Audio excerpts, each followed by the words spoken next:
Hello friends, আমি Maya Saha, owner of dream girl ladies beauty parlour, Batanagar. আজ তোমাদের সাথে একটা স্কিন কেয়ার টিপস শেয়ার করব, যেটা ঘরে বসে তোমরা বানাতে পারো আর একই সাথে দুটো কাজ করবে। ঠিক আছে, দেরি নয়, চটপট বলে দিচ্ছি। কাঁচা বাদাম বাটা হাফ চা চামচ। বাটাটা এমন হবে যেন পুরো মিহি না হয়, একটু দানা দানা থাকে। আর সেটা স্ক্রাবের কাজ করবে। তার সাথে থাকবে মধু 1 চা চামচ, বেসন 1 চা চামচ আর কাঁচা দুধ।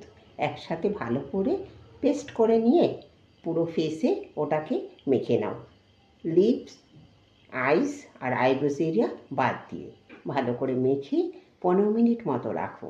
তারপরে যদি গোলাপ জল থাকে গোলাপ জল, অথবা প্লেন ওয়াটার দিয়ে যেমনি করে সাবান বা ফেস ওয়াশ মাখো, ঠিক তেমনিভাবে আলতো হাতে আঙুলের ডগা দিয়ে মাসাজ করে নিয়ে 3 থেকে 4 মিনিট মাসাজ করে নিয়ে তারপরে ধুয়ে ফেলো। দেখবে স্কিন ফ্রেশ, তরতাজা যাকে বলে, সেরকম স্কিন তোমরা পেয়ে যাচ্ছ। সপ্তাহে 2 দিন করবে। এটা নর্মাল টু ড্রাই স্কিনের জন্য ভীষণ ভালো রেজাল্ট। অনেকেই আছে বাইরের প্রোডাক্ট ইউজ করতে চাও না, আর করলেও এগুলো ঘরোয়া করতেই পারো, এর কোনো বিকল্প নেই। ঠিক আছে, ভীষণ ভালো রেজাল্ট পাবে এরকম।